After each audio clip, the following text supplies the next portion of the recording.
तो नमस्ते दोस्तों, स्वागत है आप सबका आपके चैनल नाउ और नेवर में। आज हम देखने वाले हैं कि व्हाइट बोर्ड मार्कर्स यानी कि ये चीज़, इसके थ्रेडिंग जो रहते हैं यहाँ के, ये रिफिलेबल मार्कर है जैसे कि आप देख सकते हो। तो जब भी हम इसे रिफ़िल करने के लिए इसका जो अंदर का रिफ़िल है वो ओपन करने जाते हैं तो क्या होता है, ये जैसे हम एंटी क्लॉकवाइज खोलते हैं, बराबर है, और ये रिफ़िल खोल के इसमें इंक डाल के फिर से रीयूज़ करते हैं।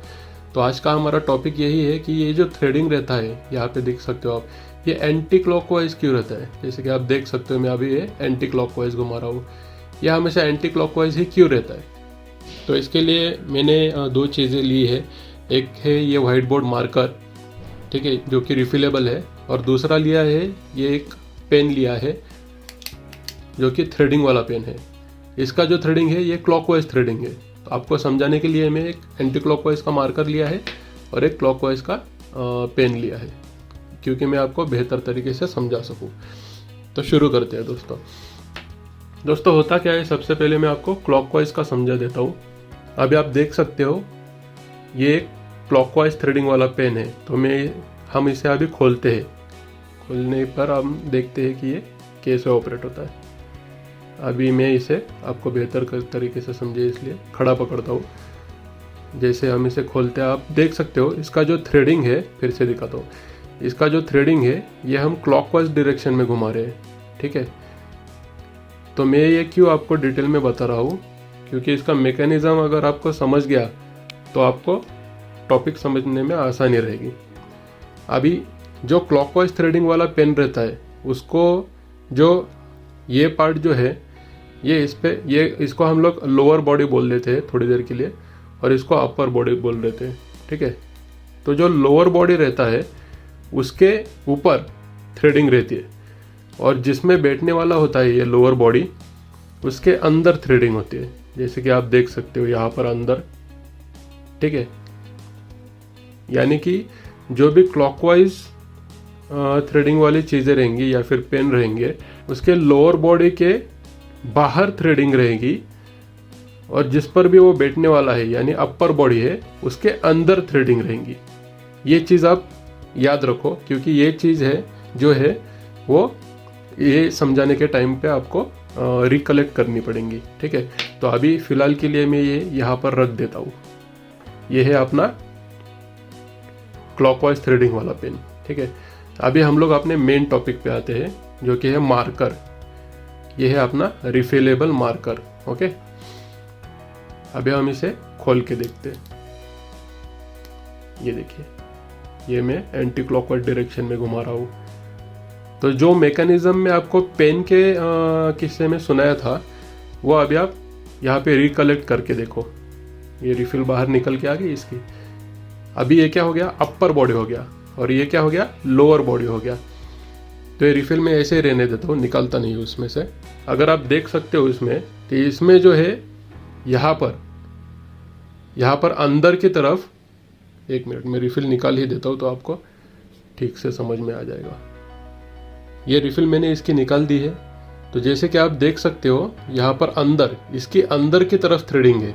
क्यों? क्योंकि ये एंटी क्लॉकवाइज डायरेक्शन में घूम के बैठने वाला मार्कर है, ठीक है। ये पेन की तरह नहीं है जैसे कि हमने इसके केस में देखा था, ऐसा नहीं है। ये एंटी क्लॉकवाइज डायरेक्शन वाला है व्हाइट बोर्ड मार्कर। तो हमने इसमें क्या देखा था पेन के केस में, कि जो लोअर बॉडी रहेगा, ये पेन का लोअर बॉडी हो गया और ये मार्कर का लोअर बॉडी हो गया। जो लोअर बॉडी रहेगा वो क्लॉकवाइज डायरेक्शन में रहता है पेन के मामले में, ठीक है। और उसका जो थ्रेडिंग है वो बाहर की तरफ रहता है, लोअर बॉडी के बाहर की तरफ। अगर यहाँ पर मार्कर में यही थ्रेडिंग अगर बाहर की तरफ रखा जाए, ठीक है, तो क्या करना पड़ेगा, इसका जो अपर बॉडी है, इसका जो थ्रेडिंग है अभी बाहर की तरफ है, तो ये भी इस पेन की तरह क्लॉकवाइज के केस में अंदर की तरफ रखना पड़ेगा, जैसे कि आप इसमें देख सकते हो, ठीक है। तो अगर हम इसके जैसे थ्रेडिंग अगर इसके अंदर की तरफ रखें और इसकी थ्रेडिंग इसके बाहर की तरफ रखें, तो क्या हो जाएगा, इसका जो डायमीटर है मार्कर का वो और भी बढ़ जाएगा, और उसमें एक अनइवननेस आ जाएगा। अभी अनइवननेस कैसे, इसका जो आउटर बॉडी का थ्रेडिंग है, यहाँ का जो थिकनेस है या फिर डायमीटर आप बोल सकते हो, वो कम हो जाएगा और इसका जो थिकनेस है यानी कि डायमीटर है वो बढ़ जाएगा। तो हमें अभी मैं आपको बताता हूँ, ये रिफिल हमने बिठा दिया और ये इंसर्ट कर दिया। हमारा मेन क्वेश्चन और मेन टॉपिक क्या है कि मार्कर का थ्रेडिंग एंटी क्लॉकवाइज क्यों होता है। तो अगर क्लॉकवाइज रखते तो इसके बाहर की तरफ थ्रेडिंग रहता और इसके अंदर की तरफ थ्रेडिंग रहना चाहिए था क्लॉकवाइज के केस में, ठीक है। तो वो केस में क्या हो जाता, इसका जो डायमीटर है वो बड़ा हो जाता कुछ ऐसा और इसका डायमीटर उतना ही रहता। तो ये फिट होते वक्त इस तरह से फिट होता क्लॉकवाइज के केस में। अभी तो ये स्लिप मार रहा है क्योंकि एक एंटी क्लॉकवाइज डायरेक्शन वाला है, ठीक है। और क्या हो जाता, इसका डायमीटर इतना और इसका डायमीटर रेगुलर। तो मैं बिठा देता हूँ इसको। तो डायमीटर में चेंज होने के कारण अभी जब हम मार्कर लिखने के लिए यूज़ कर रहे हैं, ठीक है, अभी जब हम ये मार्कर लिखने के लिए यूज़ कर रहे हैं तो आप देख सकते हो ये यूनिफॉर्म डायमीटर है, ठीक है। इसका लोअर का भी डायमीटर उतना ही है और अपर का भी उतना ही है। तो हम लोग इजीली सुटेबली इसको लिखने के लिए व्हाइट बोर्ड पे यूज़ कर सकते हैं। लेकिन अगर क्लॉकवाइज डायरेक्शन वाला ये रहता तो इसका आउटर डायमीटर ज़्यादा रहता, तो ये ज़्यादा थिक रहता और ये कम थिक रहता। तो इसका जो थ्रू आउट वाला डायमीटर है वो डिफरेंट रहता। तो आप मार्कर को कुछ ऐसे पकड़ते, ऐसे, ठीक है, और ये पार्ट रहता इतना ही और ये आपका मार्कर, ये जो 2 उंगली है ना मेरी, इतना मार्कर आ जाता था। तो आप सोचिए कितना, मतलब वो टोटली अनसुटेबल हो जाता था लिखने के लिए। तो सिर्फ यही रीज़न है कि मार्कर का जो थ्रेडिंग रहता है वो हमेशा एंटी क्लॉकवाइज डायरेक्शन में रहता है। मैं दिखा देता हूँ आपको इस तरफ।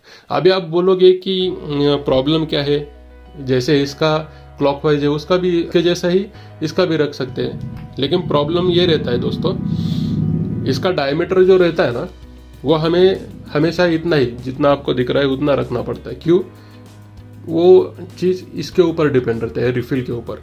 अगर हम लोग मार्कर का भी रिफिल इतना ही थिकनेस वाला रखेंगे तो ये तो ठीक है, इसमें टोटली इंक रहता है, इसमें स्पंज रहता है और वो स्पंज में हम लोग इंक फिल करके उसको रीयूजेबल बना देते हैं। तो अगर ये भी इसके जितना डायमीटर में रख देंगे तो उसमें जो हम इंक रिफिल कर रहे हैं वो कम से कम टाइम के लिए यूज़ होगा। और आपको तो पता ही है कि व्हाइट बोर्ड मार्कर्स जो है वो टीचिंग के केसेस में ज़्यादा से ज़्यादा क्लासेस में यूज़ किए जाते हैं। तो इसलिए इसका यूज़ ज़्यादा से ज़्यादा हो एक रिफिल में, एक सिंगल रिफिल में, इसलिए उसका अंदर का रिफिल ज़्यादा बड़ा रखा गया है और उसके हिसाब से इसका डिज़ाइन किया गया है, जो कि एंटी क्लॉकवाइज डायरेक्शन में घूम के खोला जाता है कुछ इस तरह से। तो बस यही इसके पीछे साइंस है दोस्तों, बाकी कुछ इसके पीछे कोई बड़ा रॉकेट साइंस नहीं है। आसान सी इजी सी बात थी, मुझे लगा मैं आपसे शेयर कर दूं। तो ठीक है दोस्तों, ये था अपना आज का टॉपिक। अगर आपको ये वीडियो अच्छा लगा हो, नॉलेजेबल लगा हो, तो प्लीज़ इसे लाइक, शेयर और सब्सक्राइब ज़रूर कर दीजिएगा और अपने इस चैनल नाउ और नेवर के ऊपर इसी तरह से प्यार बनाए रखिएगा। थैंक यू दोस्तों।